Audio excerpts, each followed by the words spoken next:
All right, my name is Howard Eber, and I am an addict and an alcoholic. Welcome everyone to part four. Is it four? Part five. I'm sorry, week five of the window of opportunity. And I may as well let you guys know we're going to extend it another week. We're going to have a sixth week out of it next week, just so we can get. There's a little bit more material that I'd like to cover, and Steve wants a little bit more time to rest. So we're gonna have another week of this next week. Um, where we are today is we have gotten to the point where we're doing some amends. We're sitting with our prospect, and for those, I'm sure you've all been here up until this point because this is a tough point to start. But the point of this is to take a critical newcomer, the person who's bleeding out, literally bleeding out on you, and get them through the steps as quickly as possible. The assumption that we're making is that the prospect is going to relapse in 48 hours. And that being said, we only have 2 days to work with that guy before that window of opportunity slams shut and the session to use returns. So what do you do with that guy? You have to get him through some kind of inventory, through some kind of amends, to some kind of spiritual enrichment or enlightenment. And then with a somewhat enlightened spirit, you can take them through the book the regular way, word for word, line by line, because you have bought some time. But we're in a critical stage now. And this is not intended as a shortcut. I've had in the last few weeks, since there's a lot of talk about what we're doing, folks have asked me to teach them to do this because they want a new experience. Well, it's not really intended for that. And others say, well, I haven't had the time to work the steps. I've been sober X number of years. I just need a quick way to get through it. Not what this is for. It's not what this is for. For one thing, this is for the real addict and the real alcoholic. And if you managed to be sober a couple of years just from going to meetings, I don't know that this is for you anyway. But be that as it may, I don't want to get into that debate right now. Where we are is we have assumed that the prospect is, let me just do that. Okay. The prospect is doing amends. We did one or two with that sitting here doing it. There's a form that we look at. Let me get this up here. If you have the book, we're probably on page 30. I'm sorry, page 27. It looks like this. Now, if you have the old book, it may be on page 25. But either way, this is what you're looking at, the three dimensions of life. And I'm going to go back 2 pages to here because this is what I was drawing reference to is the prospect has this sheet and he has or she has it made out with who they're making amends to, what they're making amends for, and if there's some financial that has to be arranged, what they're going to do over here in this corner slot. And they are given an assignment to make an amends, obviously right now, maybe one or two. And then from this point on, one a day, a minimum of one a day. And you call me before you make the amend, and I'm asking you call me after the amend. And it's not to check up, it's to see how they are going. Because remember, part of the process of making of getting ready to make the amends you don't want to make is making the easier ones. So let's talk about those so it becomes easier for you to go to those people that you're really not that crazy about. So we're going to, that's the assumption is that we're working on that at this point. Again, remember, we're going to commit to one amend a day. Now, if we have done this work up until this point, we're going to notice something. We have gotten right in those first 3 steps. We've gotten some degree of a sense of order. What is the natural order of things? It is not that God is my errand boy. I thought that was the case. Every morning I woke up and told God what I needed him to do that day. And at the end of the day, I had my checklist and pointed out, well, we didn't get much done today, but we'll try again tomorrow. And that's not what this is about. The book teaches me that I am here to do his bidding. So if we, even in this abbreviated fashion, went through it the way we are going through it, you have some sense that God is here to direct us. He's the teacher, he's the principal, we are the agents. And if that's the case, then I have gotten right spiritually. I've got the natural order of things by going through those first three steps. And then by going through 4, 5, 6, and 7, I've gotten right to a certain degree in the mental dimension. And as a result of working the 8th and 9th steps, we're getting right in the physical dimension. And since there are three basic dimensions in life, if we have worked those 9 steps, then we are perhaps for the first time healthy. And again, if we're sitting here on day 1 or day 2, you're on the road to that. You may not have fully felt that, but you're on the way to that spiritual awakening. You have entered the world of the spirit.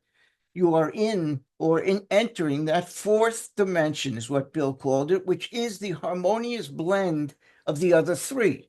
There are 3 basic dimensions, and if I get right, I get in harmony, I get healthy, spiritually, mentally, and physically, then I am in harmony in a 4th dimension of existence. What do we do now? We've done a lot of work to get to this point, and we want to stay on that path. So what do? Let's take a look at, if you wouldn't mind, opening your books to page 83. Now, I'm not going to take this down for a minute. On page 83, at the bottom of the page, are what is referred to as the promises. I don't want to get too far off on a tangent here, but I don't think they're promises so much as they are observations of what is life like in the 4th dimension. As we look out the windows of the 4th dimension, what do we see? What do we notice that's changed around us? And that's what I believe what's on page 83 to 84 is about. So let's go through that, and I'm going to ask you to number these things and just have a little faith, because they're not going to be numbered in order. They'll make sense in a moment. At the bottom of the page, it says, if we are painstaking about this phase of our development, meaning the amends process, we'll be amazed before we're halfway through. Number 7, please number this. Number 7, we are going to know a new freedom and a new happiness. We will not regret the past nor wish to shut the door on it. That's all number 7. Number 2, we will comprehend the word serenity and know peace. Number 8, no matter how far down the scale we have gone, we will see how our experience can benefit others. Number 5, that feeling of uselessness and self-pity will disappear. Number 1, we will lose interest in selfish things and gain interest in our fellows. Self-seeking will slip away. Number 3, our whole attitude and outlook upon life will change. Number 4, fear of people and of economic insecurity will leave us. 6, we will intuitively know how to handle situations which used to baffle us. Now, if we have all of those things numbered, like I said, this is a kind of an observation of what life is like in this 4th dimension of existence. But in order to really put it in perspective, we need to have a control point. What are we going to compare it to? Well, we're going to compare it to what we did on page 52, because when we were on page 52 and we were doing the bedevilments, we numbered them. And if you have it on page 52, you'll see the numbers that we put down. If you didn't do that, it's here in front of you. And what this means is, at the point of page 52, we're at step 2 in that approach area. We haven't taken step 3, 4, 5, 6, etc. We are in that area before that, before the decision, before taking action. On the previous page, Bill says, leaving aside the drink question. So we're looking at life after the drink. We've put aside the drink and we are now in the market for an adequate substitute in a sense. But what is life like now?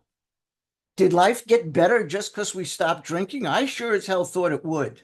I don't know about anybody else, but I sure thought it would. But it didn't. And this is more or less what life looked like before I took that second step. One, I was having trouble with personal relationships. Now, as I approach steps 10, 11, and 12, which is where I am on page 83, I notice I lose interest in selfish things and gain interest in my fellows. Self-seeking will slip away. You just numbered that on your sheet. That was number 1. We will lose interest in selfish things and gain interest in our fellows. I also noticed when I was still before at that third step, I couldn't control my emotional nature. And as a result of working the 3rd, 4th, 5th, 6th, 7th, 8th, and into the 9th, I comprehend the word serenity and know peace. That doesn't mean I am serene and peaceful all day long.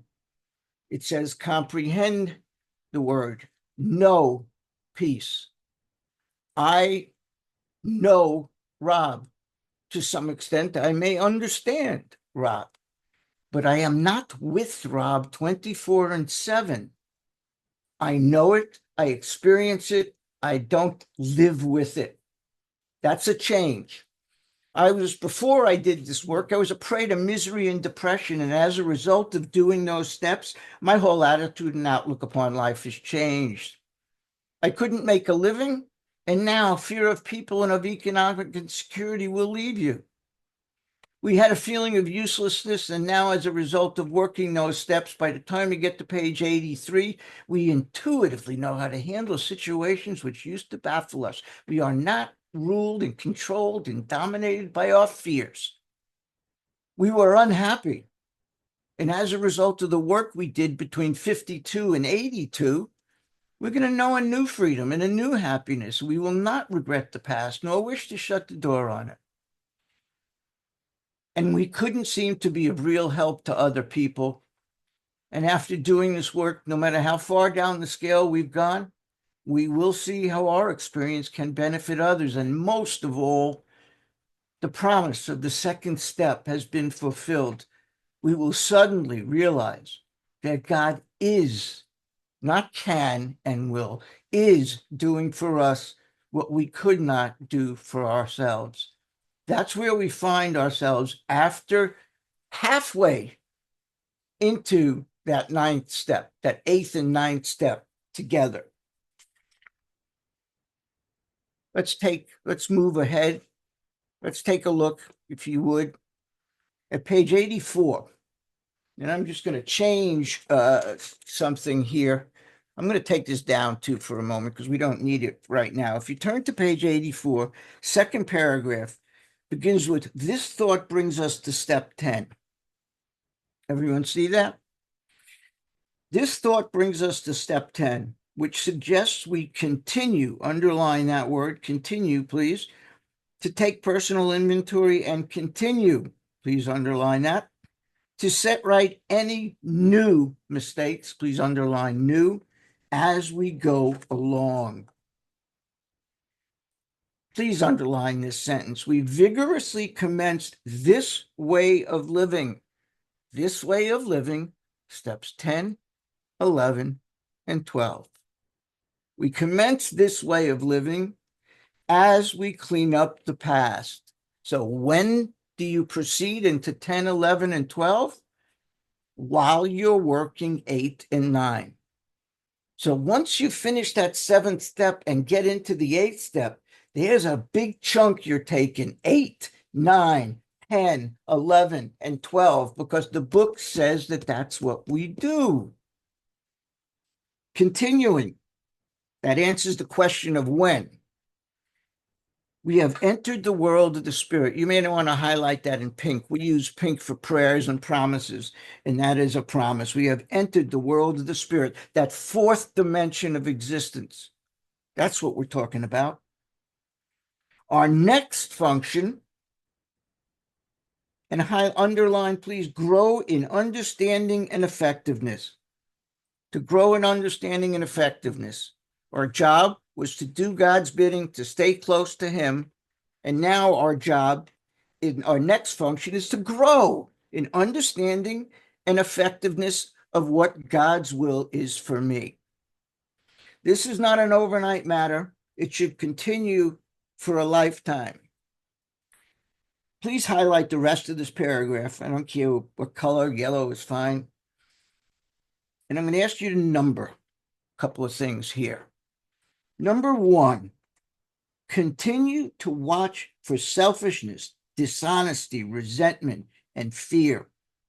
And above it, write step 4. Step 10 is nothing more than 4, 5, 6, 7, 8, and 9 all rolled into one. And we're going to see that as we go through the directions here, because it explains that. And that was, if we continue to watch for selfishness, dishonesty, resentment, and fear, we are practicing our 4th step. You're going to have to trust me on this. I'm going to ask that you circle the W in watch. I'll explain why in a minute. Just indulge me if you would. When these crop up, not if, when these crop up, number 2, we ask God at once to remove them. Step 6 and 7.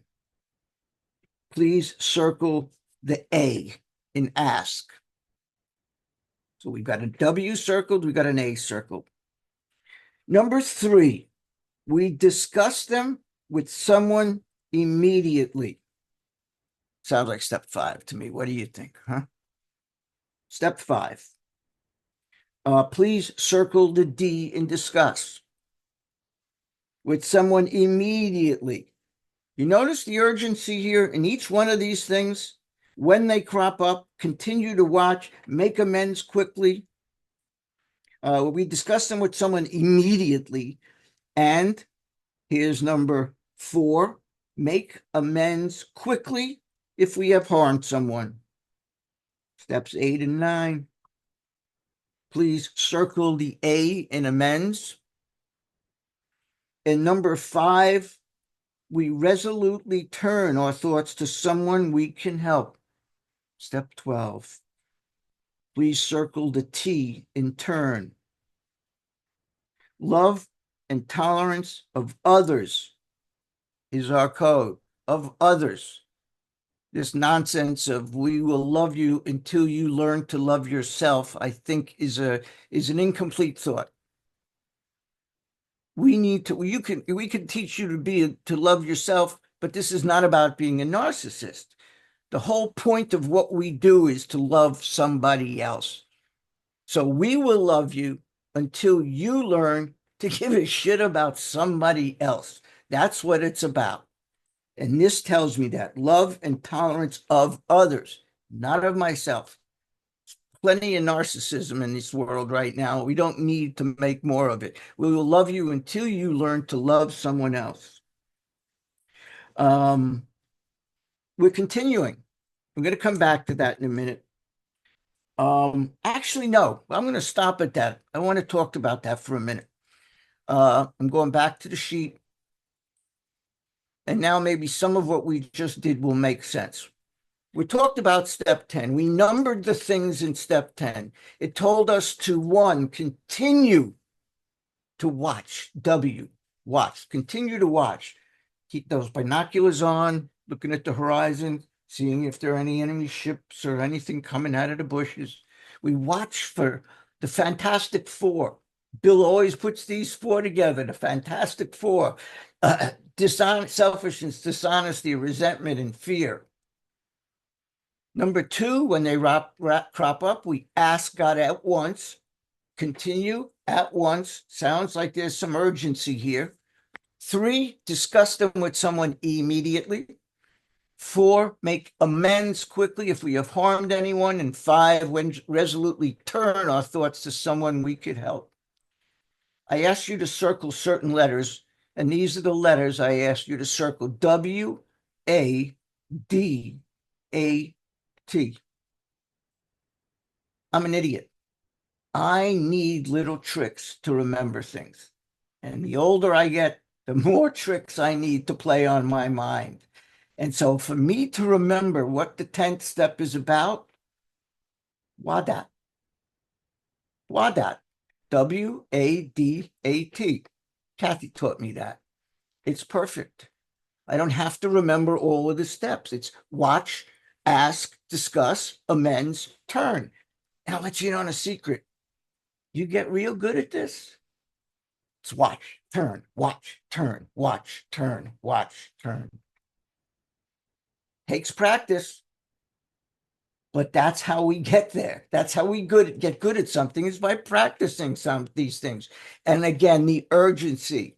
Every one of these directions has some urgency, continuing at once, immediate, quickly. Urgency, because early detection is the best means of treating any illness. I'm going to go back to the book for a minute. Let's go to the bottom of page 84, paragraph 3, where we stopped a moment ago. And we have ceased fighting anything or anyone, even alcohol, for by this time sanity will have returned. The promise of the second step has been fulfilled. We'll seldom be interested in liquor. If tempted, we recoil as if from a hot flame. We react sanely and normally. Please underline sanely. That just means the ability to recognize the truth. If I'm reacting sanely, I see the truth in all matters. And we find that this has happened automatically. Please underline that word, automatically. That's something that happens instantly, without thinking. That's what automatically means. It's something that happens just instantly without any thought. We'll see that our new attitude towards liquor has been given us without any thought or effort on our part. Please underline, it just comes. That's the miracle of it. Please underline that. We're not fighting it, neither are we avoiding temptation. We feel as though we've been placed in a position of neutrality, indifference. That's how we view alcohol, indifferent. Heard someone say the other day that they have a lot of paint around the house and they never felt an urge to go drink that paint. They feel neutral about the paint. That's the way we begin to feel about alcohol. It's in the house, it's around, but so what? I'm not drinking it. I'm not drinking that paint in the closet either. That's neutrality. Safe and protected. We have not even sworn off. Please underline that. We have not even sworn off. Instead, and underline this, the problem has been removed. It does not exist for us. We're neither cocky nor are we afraid. That's our experience. And please underline this. That is how we react so long as the condition as we keep in fit spiritual condition. This book represents, I believe, the greatest, most effective method to treat alcoholism in the history of the world. In the history of the world. And nowhere does it say, okay, today's the day you stop drinking. Doesn't say that anywhere. What it does say is when I apply these principles, these spiritual principles to my life, at some point in the process, the obsession will be removed and it will happen automatically. I will realize I haven't thought about taking a drink or a drug today. It just happens. Like I said, there's nowhere in this book does it say now is the point at which that happens. It tells us that this is how it will happen. And this paragraph we just read describes that. It just happens.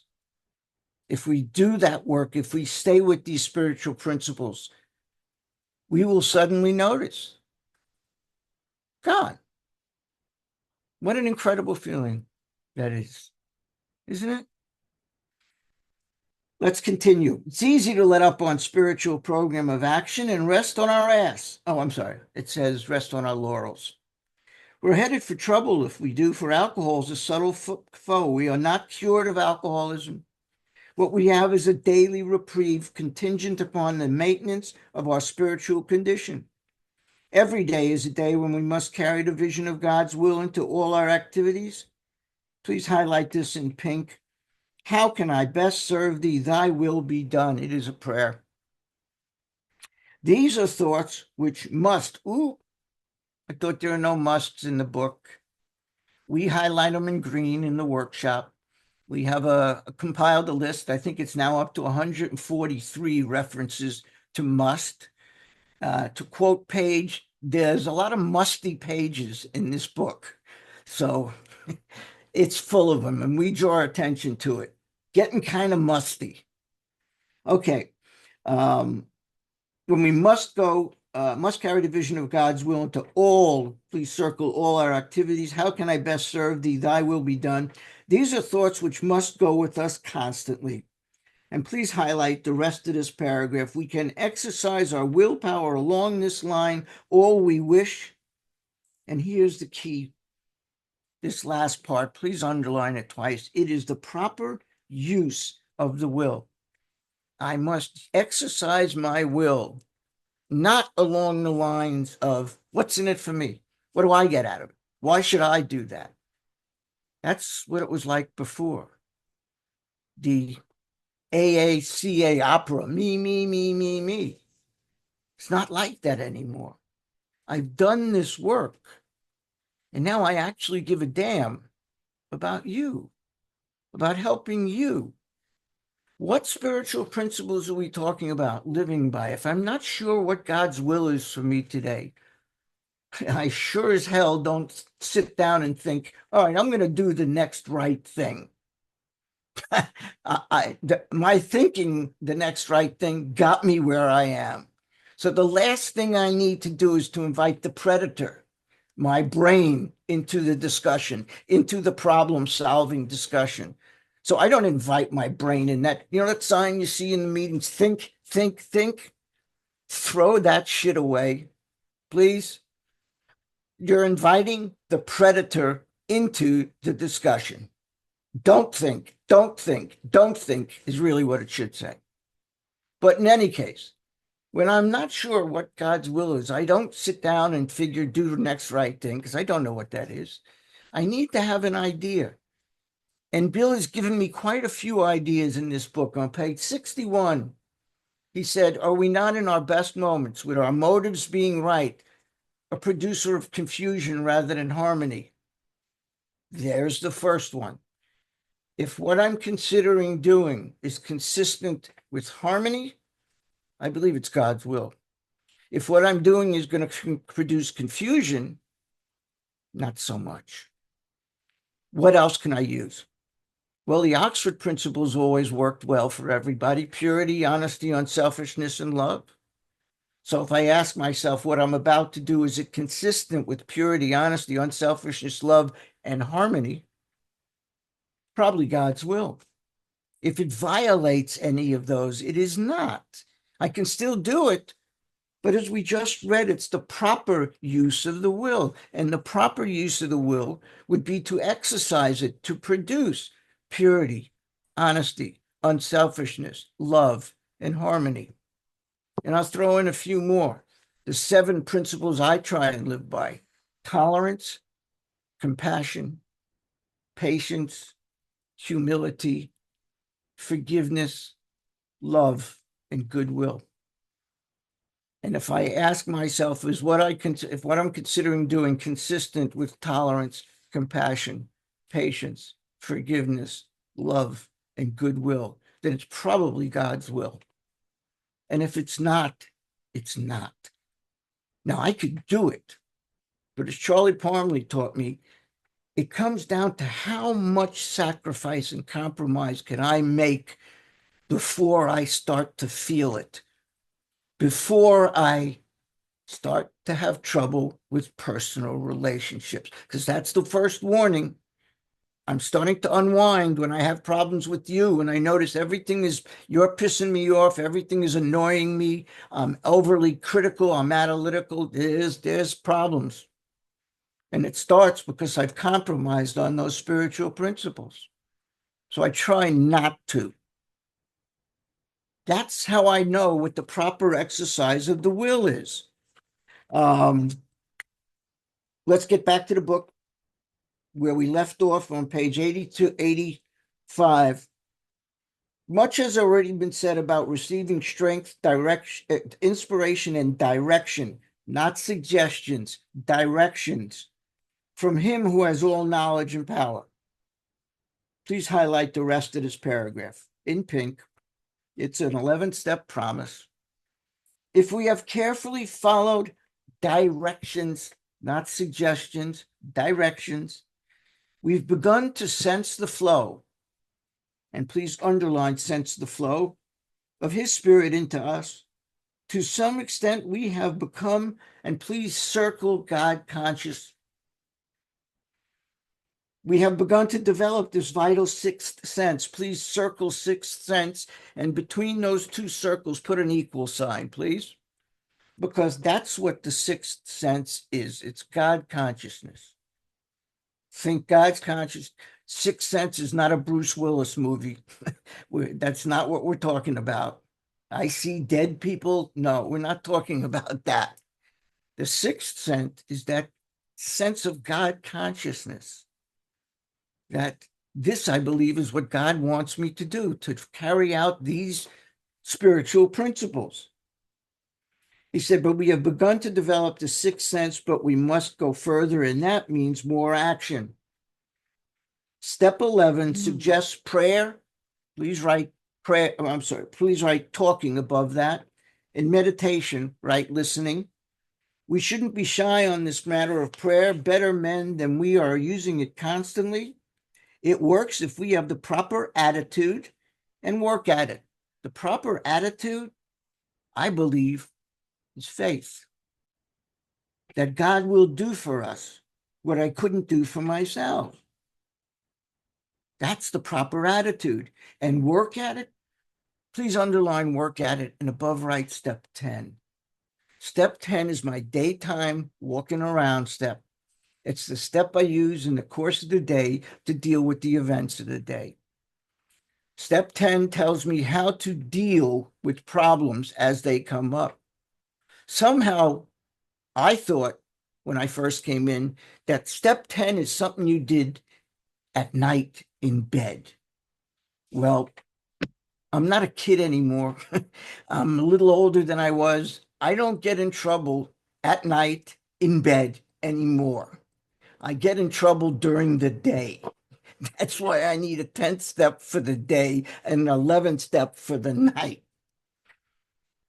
Yes, let's continue and work at it. It would be easy to be vague on this matter, yet we believe we can make some definite, valuable suggestions.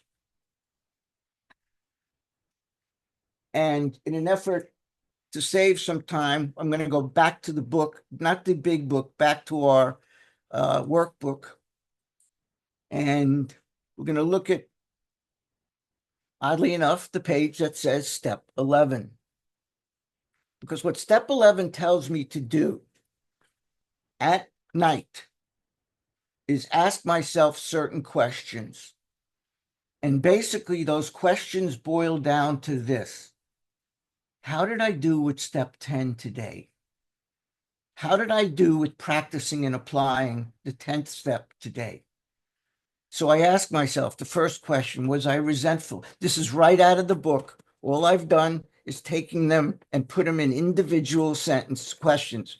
Was I resentful? If yes, how? How was I resentful? Was I selfish? No or yes? If it yes, how? Was I dishonest? Was I afraid? Do I owe an apology? Have I kept something to myself which should be discussed with another person? There's a big one. There's a big one. What is that? Was I kind and loving towards all? Even the old lady in the checkout line with the express line that has 12 items or less, and I've got 3 items, and I'm behind this old lady who has a cart full of 100 some odd things. How's my program working now, Howard? Was I afraid today? Do I owe an apology? Have I kept something? Was I loving towards all? I'm sorry, I jumped back for a minute. What could I have done better? Was I thinking of myself most of the time? Was I thinking of what I could do for others? Was I thinking what I could pack into the stream of life? In other words, was I being useful to other people? Was I giving or taking? Was I contributing? These are all the questions that are posed on page 86 in the first paragraph there. But I'm saving some time and just putting it here and putting it in the form of a little worksheet so that the prospect can make copies of that and use it each night. Now, I've got about 2 or 3 different versions of this to show that person, but it all comes down to the same thing. We are asking how we did today with step 10. And since it also says to ask for corrective action, here's a prayer. God, I've been frightened, irresponsible, whatever defect we fell into today, selfish, self-seeking, judgmental. Please help me be useful to you and my others and to others. Guide me to correct whatever needs corrective action. What can I do to correct this? These are the things we ask at night. And when we get up in the morning, we start our day by asking ourselves that question: what corrective action should I take?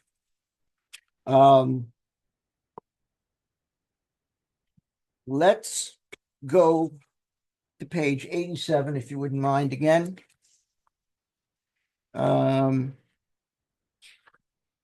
Bottom of the page.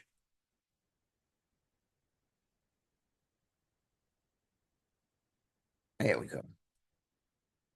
As we go through the day, we pause when agitated or doubtful.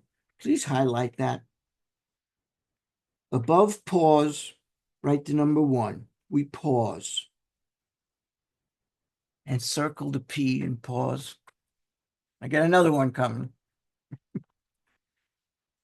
Pause when agitated or doubtful. So as you go through the day now, pause. One of the best pieces of advice in this book is 1 word long. Pause. Chill. Take a step back. Pause when agitated or doubtful, and ask, circle the A and ask, please, for the right thought or action.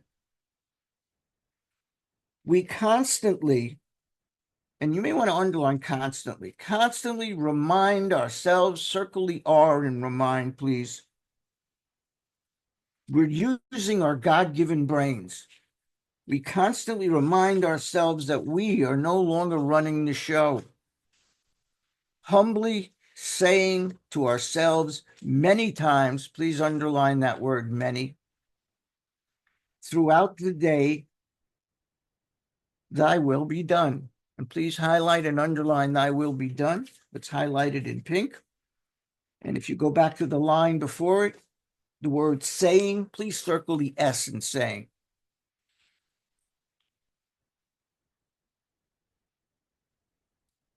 Let's go back.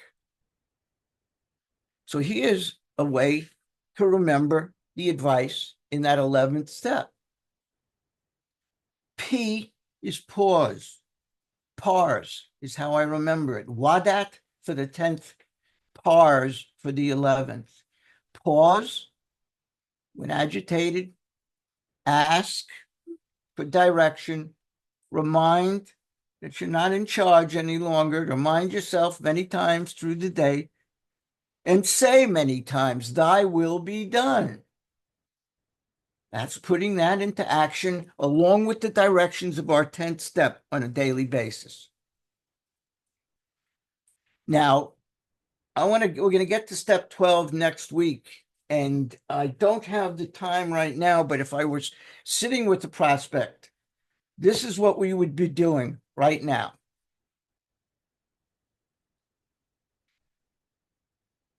Give me a second. Let me get it ready for you.